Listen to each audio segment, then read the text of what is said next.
Salam Ayday. Salam ayol. Yolun uzaqdır deyəsən.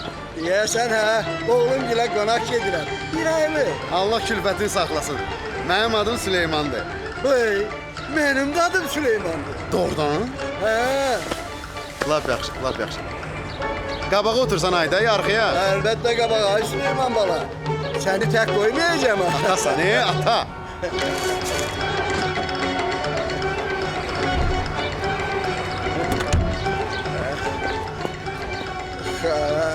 Ehtiyatlı ol.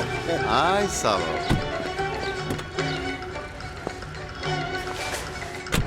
Ünvanı bilirsən dayı.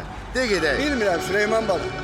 Ama gösterebilirim. Onda yolda göstərərsən. Yolda diye. Yine indi gösterim de. Göstərər. He, bak. Bak binanı görürsen. Əlbəttə görürəm Süleyman dayı. Bak beni oraya aparacaksan Süleyman bala. Sataşırsan mənə Süleyman Sənə dayı. Sərtaşyanın dili kurusun. Oğlum o evde yaşayır. 5 manatın da azındı ya. Süleyman dayı, Ha? mən bu söhbəti apardım. 2 tindi axı. Ha?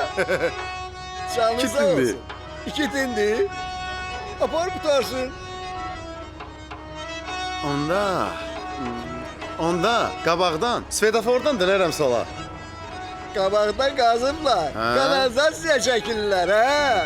Yaxşı, onda arxadan dönərəm. Arkada körpü dikirlər. Onda 2 tin sağa gedib, razvorot eləyib, oradan dönərəm. Nə fikirləşsən Süleyman dayı? Orada da yeraltı keçid dikirlər ay Süleyman bala.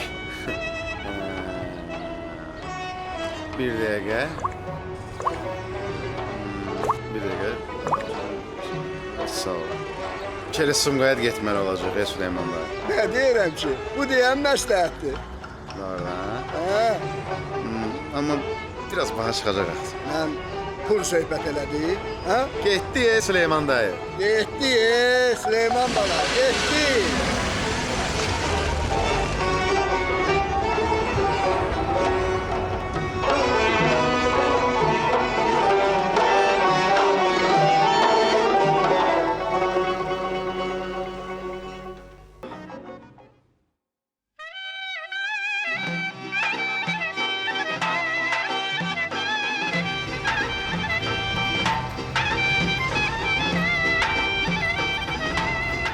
Salam. Salam.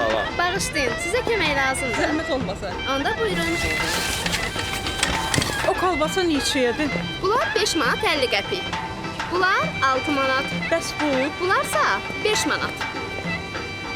Hərəsindən 3 dənə. Allah Hüseyin müəllimin canın sağ eləsin. Amin.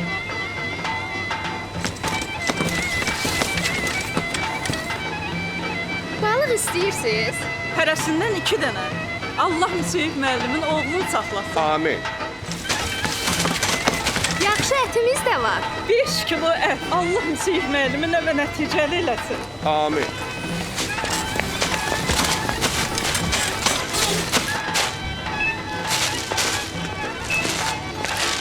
Bağışlayın.